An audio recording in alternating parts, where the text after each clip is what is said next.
প্যালেস্টাইনের মুক্তি সারা দুনিয়ার মানুষের মুক্তির সাথে যুক্ত। প্যালেস্টাইনকে ওইভাবে গণহত্যার শিকার করে তাকে ওইভাবে বন্দিশালায় আটকে রেখে দুনিয়ার কোনো মানুষ মুক্ত থাকতে পারে না। বন্ধুরা আমার, আমরা পরিষ্কার করে বাংলাদেশের জনগণের পক্ষ থেকে জাতিসংঘের কাছে আহ্বান জানাই, এই যে শক্তিধর রাষ্ট্রদের ক্রীড়নকের ভূমিকায় জাতিসংঘ থাকে, সেখান থেকে বেরিয়ে আসুন। সারা দুনিয়ার মানুষের যে কণ্ঠ, আজকে ওই গণহত্যা বন্ধ করতে হবে, সেই কণ্ঠ অনুযায়ী আপনারা ভূমিকা রাখুন। অবিলম্বে এই গাজায় গণহত্যা বন্ধ করতে সমস্ত ধরনের উদ্যোগ গ্রহণ করুন। আমরা বাংলাদেশের জনগণের পক্ষ থেকে সারা দুনিয়ার মানুষের সাথে আমাদের সংহতি, আমরা একই কাতারে লড়াই করি এবং আমরা চাই বাংলাদেশ যে গণঅভ্যুত্থানের মধ্য দিয়ে ওই ফ্যাসিস্ট শাসক শেখ হাসিনাকে পালিয়ে যেতে বাধ্য করেছে, বাংলাদেশ ও গণহত্যার বিরুদ্ধে দাঁড়িয়েছে। নিজের দেশে গণহত্যার বিরুদ্ধে দাঁড়িয়ে যে অন্তর্বর্তী সরকার গঠিত হয়েছে, সেই অন্তর্বর্তী সরকারকে আজকে সারা দুনিয়ায় মানুষের সাথে একাত্ম হয়ে এই গণহত্যার বিরুদ্ধে দাঁড়াতে হবে। আমরা অন্তর্বর্তী সরকারের প্রধান মাননীয় প্রধান উপদেষ্টা প্রফেসর ডক্টর মোহাম্মদ ইউনূসের কাছে পরিষ্কার করে আহ্বান করি, আপনি বাংলাদেশের যেমন প্রধান উপদেষ্টা, তেমনি শান্তিতে নোবেল পেয়ে আপনি সারা দুনিয়ার মানুষের কাছে স্বীকৃত। আপনি এই গণহত্যার বিরুদ্ধে আজকে সোচ্চার হন, সারা দুনিয়ার মানুষের কাছে আন্তর্জাতিক পরিসরে এই গণহত্যা বন্ধের জন্য উদ্যোগ গ্রহণ করুন এবং জাতিসংঘে এই আওয়াজ তুলুন, যাতে করে অবিলম্বে এই গণহত্যা বন্ধের প্রয়োজনীয় উদ্যোগ জাতিসংঘ গ্রহণ করে। বন্ধুগণ, আমাদের লড়াই চালিয়ে যেতে হবে। বন্ধুগণ, প্যালেস্টাইনে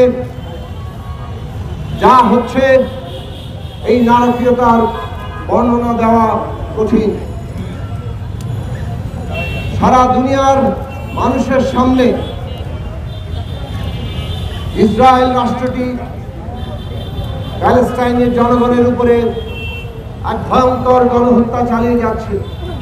ইতিমধ্যে 50,000 মানুষকে তারা হত্যা করেছে, যার মধ্যে হাজার হাজার শিশু রয়েছে।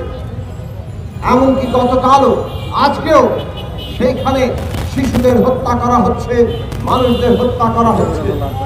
প্যালেস্টাইনে খাদ্যের ভয়াবহ সংকট তৈরি হয়েছে, হাসপাতালগুলো বোমা মেরে উড়িয়ে দেওয়া হয়েছে, সেখানে আহতরা চিকিৎসা পাচ্ছে না।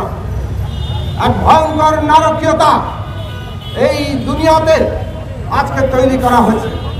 ইসরায়েল রাষ্ট্র, তার শাসকেরা, এই নেতানিয়াহু সরকার যে জায়নবাদী মতাদর্শে পরিচালিত, ভয়ঙ্কর মতাদর্শ, তারা বলে তারা হচ্ছে সৃষ্টিকর্তার চোখের, মানে তাদের বাছাইকৃত।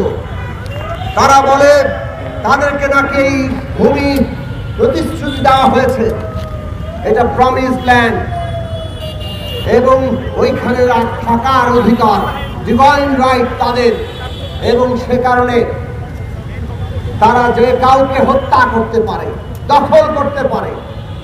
একটা দখলদারি তৎপরতাকে এইভাবে ধর্মের আশ্রয় নিয়ে তারা যে ভয়ঙ্কর মতাদর্শে সজ্জিত হয়েছে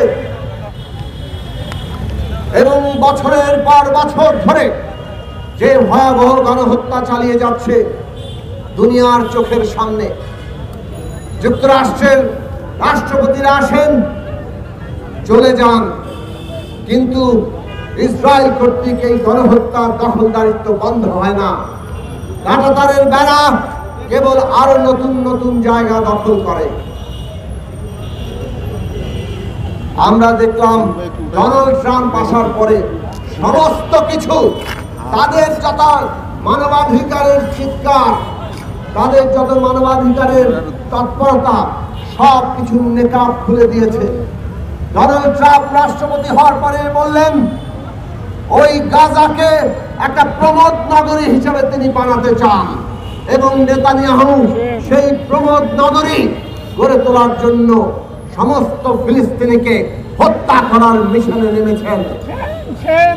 আজকে সারা দুনিয়ার মানুষ জেগে উঠছেন, সেইটাই আমাদের ভরসা, সেইটাই মুক্তির পথ। আমরা কেবল নেতানিয়াহু, ডোনাল্ড ট্রাম্প এবং বিশ্ব মরলদের যারা এখনো ইসরায়েলি এই গণহত্যাকে সমর্থন জুগিয়ে চলেছেন, তাদের পরিষ্কার মনে করিয়ে দিতে চাই, হিটলারও চেয়েছিল দুনিয়া দখল করবে, হিটলার পারে নাই। ইতিহাসের শিক্ষা হচ্ছে এইভাবে দখলদারিত্ব টিকিয়ে রাখা যায় না। ইসরায়েলের দখলদারিত্ব হয়তো অনেকটা লম্বা সময় ধরে চলছে, কিন্তু দুনিয়ার মানুষ জেগে উঠছে। সারা দুনিয়ার তরুণরা, এমনকি খোদ যুক্তরাষ্ট্রে, এমনকি ইসরায়েলের ভিতরে তরুণরা আজকে এই হত্যাকাণ্ড, গণহত্যার বিরোধিতা নেমেছেন।